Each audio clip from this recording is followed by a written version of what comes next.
So it's time to replace this and get this air box out of here. Right, so allegedly there are two ways to do this. The one way is to basically take this off, take the throttle body off, the plenum off, all of the lines, the hydraulic line, the vacuum lines.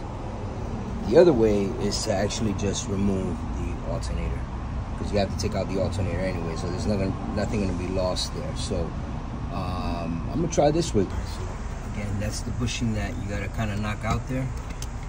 So let's go ahead and hit that with a little penetrating oil.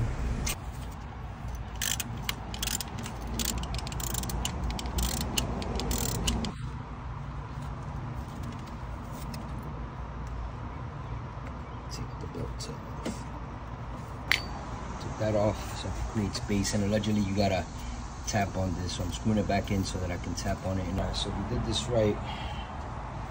When you move the alternator, you see how the bushing is moving now? It's separated.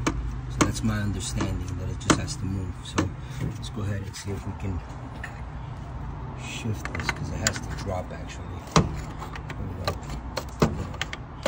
Just like that, down. Don't beat this to hell. I've seen people break the bracket. Actually, all it is just creating enough separation between there and there. So you're just gonna tap it. Now we gotta rotate it this way. So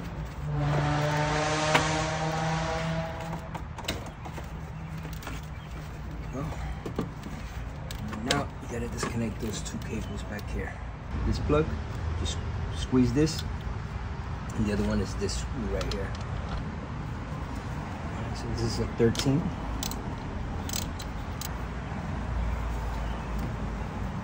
There we go. And that's one of the bolts right there. So I found an E11 socket. Let's see if this works for this. I'm gonna confirm the size. It is coming right out though. Alright, and that's the screw. Let's go ahead and vacuum that out though before I do anything else, because I don't want none of that stuff inside of my to fall in that hole. So that screw right there, that's mostly up. You see it? So it's almost out. So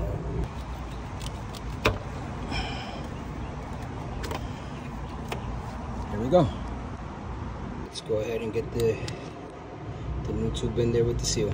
All right, so make sure you put a little bit of oil before putting this ring on here, and let's go ahead and insert the tube.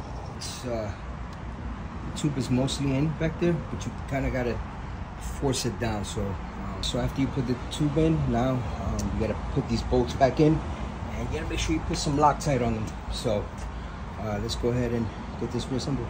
The only real tip I have for you is just to make sure you align the bolts where it's supposed to go. That made it a little bit easier. So let's go ahead and screw that in.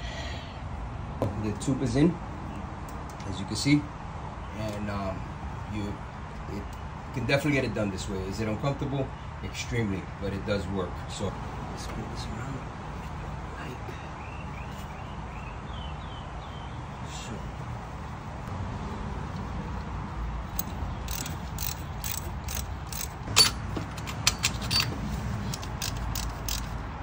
It's 34 foot-pounds of torque, so let's hit the torque.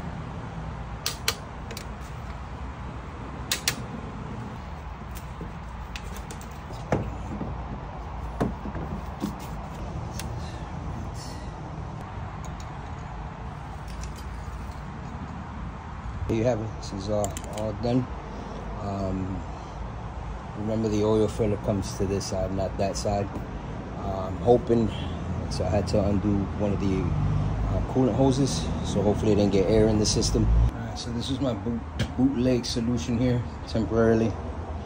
When the hose broke, it didn't make a vacuum seal, oddly enough, but it was because, as you can see in there, it's all the way in there.